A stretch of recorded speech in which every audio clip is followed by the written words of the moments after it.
it's a very suave. I mean, talk about your excitement when you see this now becoming a reality. I mean, now you have these legends here. Sean Fitzpatrick is here, Paki Porter is here, Bismarck Duplessis. Is this what you thought about when you decided this is the right sort of type of thing that you want to get into? Bring the greatest rivalry to South Africa? Good morning, everybody. Thank you for the question. I mean, it's an absolute honor to be sitting on this panel with these legends. You know, Sean and I were chatting that when the Springboks play the All Blacks, the world stops. South Africa stops. And back in the office, we say that we tell stories about what South Africans love the most. And we know what South Africans love the most. They love rugby.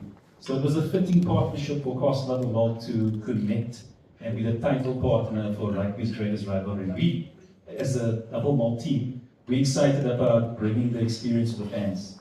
So we're looking forward to getting the fans closer to the game, closer to the players, you know, getting more access to the fans, hosting watch parties.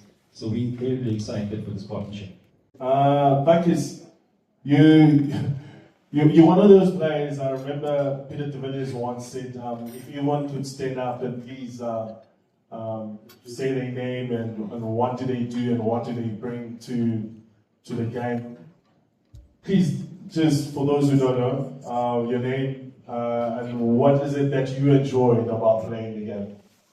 Bob, yeah, thanks for having me, and I think, yeah, definitely thanks for Castle and SA Rugby Management to make this possible. I can't wait for it. I'm so excited. I bought my talks as well, so I see that lock position is a bit thin, so I'm available in only the first 20 minutes. Already pushing yourself Yeah, up. I'm already pushing myself. Yeah, but thanks a lot, Bob. So I think, yeah, it's amazing. It's like Sean said, it's to play against the All Blacks was in my career the ultimate, and especially physically wise, because I actually wear the label as the enforcer, but to play against amazing players like the Ali Williams and the Carl Heymans and the Richie McCaws and the Dan Carters in All Black Rugby is amazing. And to see this competition coming to South Africa and bring back the midweek games and give a lot of guys that didn't even dream about to play against All Black players, to play in that midweek teams against the New Zealand guys that come over to South Africa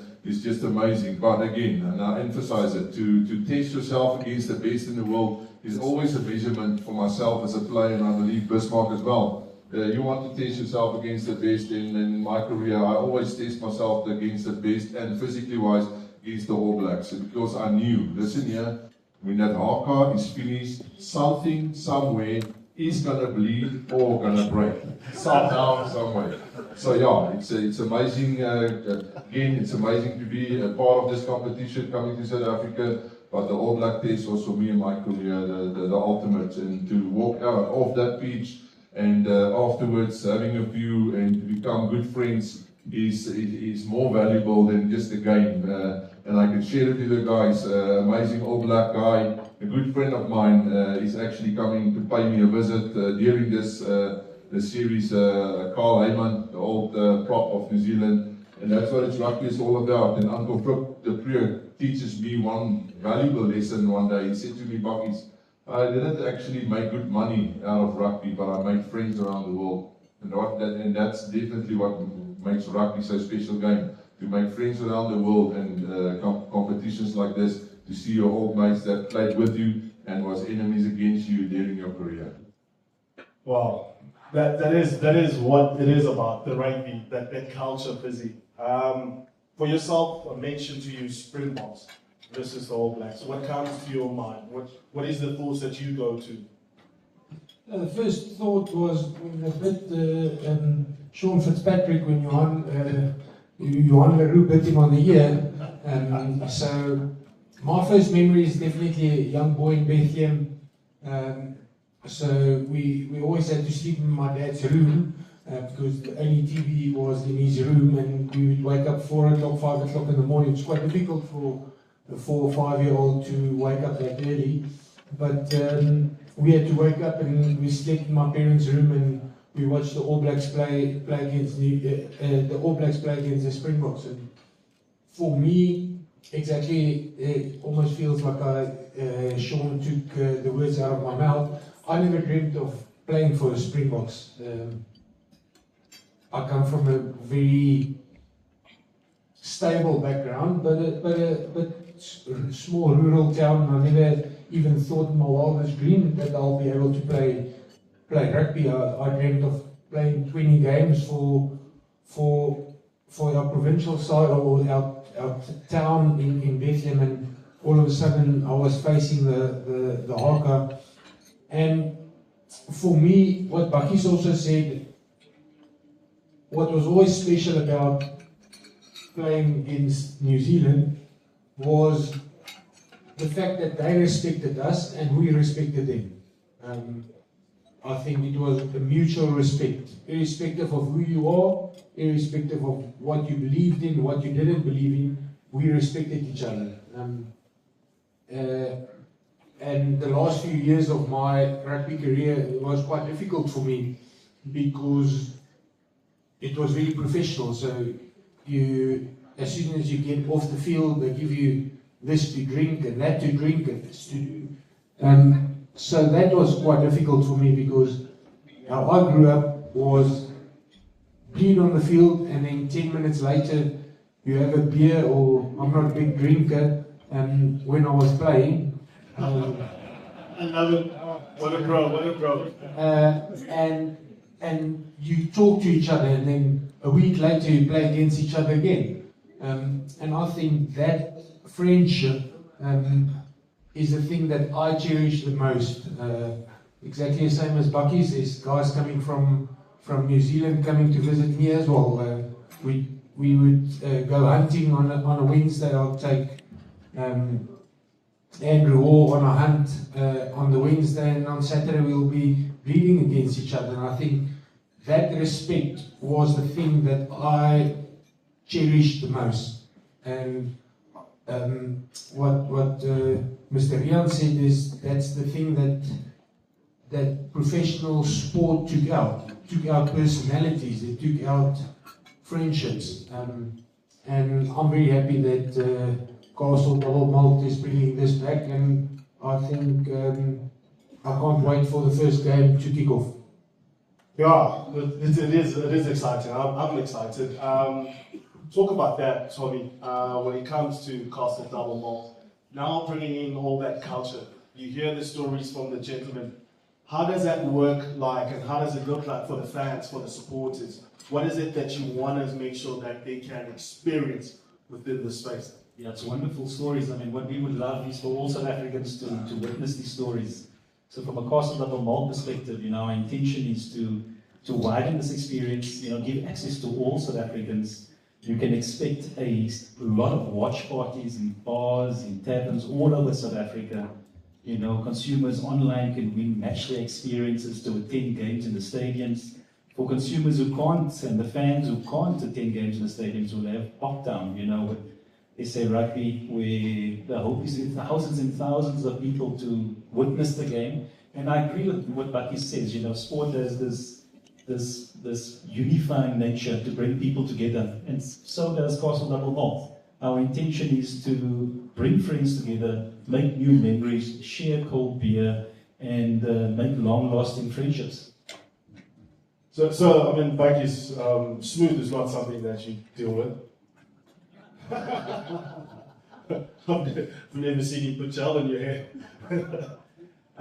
When it came to the All Blacks, what was the most difficult thing that you felt like, actually, they just do that better than us?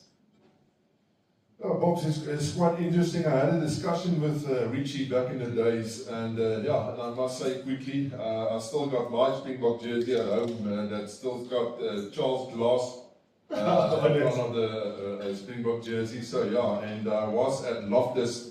So don't worry, Castle, the revenue is going up.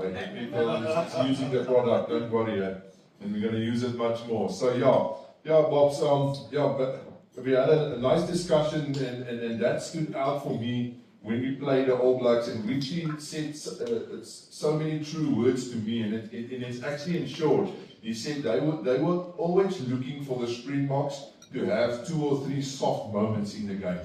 and they will expose that. And that actually came to mind to me as maybe we will lose a turnover there or critical turnover here and there on the attack or in the defense, and that's how they actually summed us up, because we were a world-class team, and a world-class team play against another world-class team, All Blacks against the Springboks. That is, well, again, just to measure yourself against the best, but they were always up for that one or two soft moments the Springboks getting, and then they want to expose that and maybe score a three-pointer or score a try. And with the team they had back in the days when I'm busy played together, was a world-class team, and you can't actually make any mistake, and especially at test level.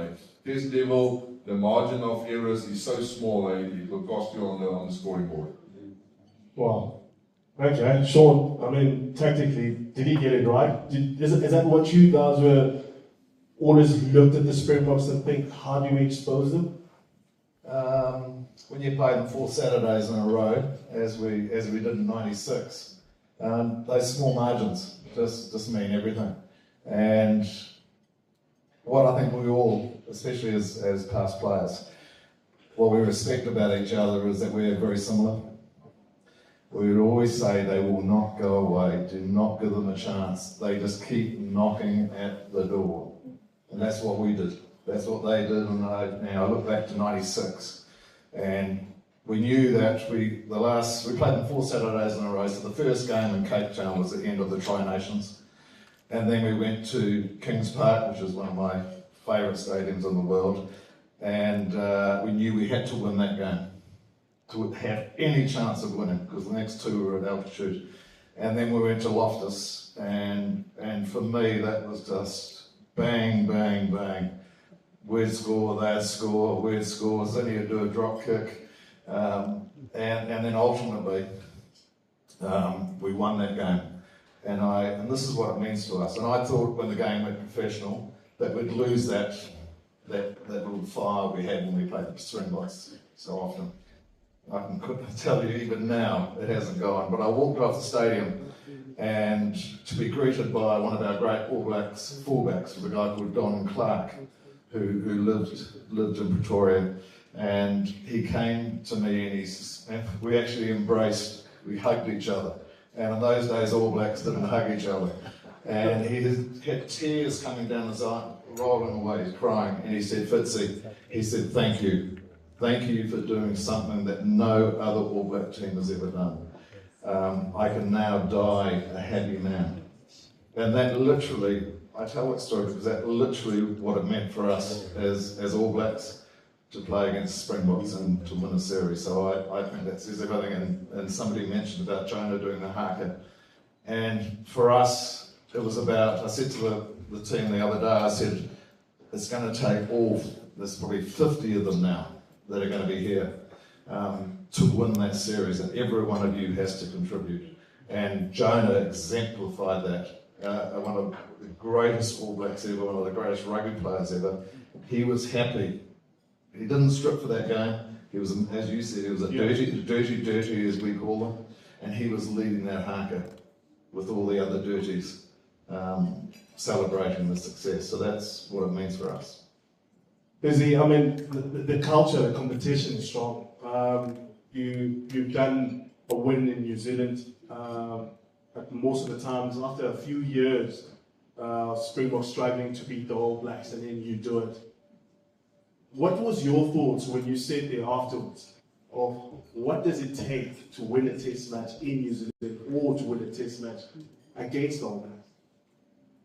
Look, I think for a Springbok, you always wanted to measure yourself, like all of them said, sounds like saying the same thing the whole time. But you grow up idolizing certain people and idolizing players and idolizing teams. And I think when my first game that I won as a Springbok in New Zealand was when Ricky January chip kicked over.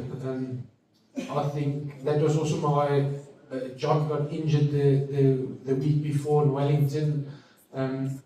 and we went down to Dunedin, last test matches at the House of Pain, and nobody gave us a chance. We were like playing okay rugby, like in and out, and I remember it was drizzling when we went down to the game, and we stood up as a team and we said we need to win this game for ourselves, not for anybody else, and we stuck it out. We got the win at the end, and we had a good start in the beginning, and they just came back, and when Ricky scored that try, it was one of the best feelings. And I remember going off the stands and actually the crowd congratulating us on winning. And I think for me that day was so special because we would respect them and they'd respect us back. No, it's always massive, always a privilege. Ladies and gentlemen, we're going to do something which is special to just commemorate this greatest rivalry and final that we have. We got two jerseys that are very iconic, and I'd like to call Vaughan to come back up on stage. What we want to do is Vaughan will hand over the Springbok jersey to Sean as a handover, and then Bismarck, and please Tommy, join us for this photo opportunity, will receive from Vaughan the All Blacks jersey. And these two jerseys, if you can, everyone, all photographers, here's a photo opportunity. It's just to make sure that we can stamp and show a symbol of this relationship between the Castle Double Malt, the greatest rivalry between two proud rugby nations, the Springboks and All Blacks.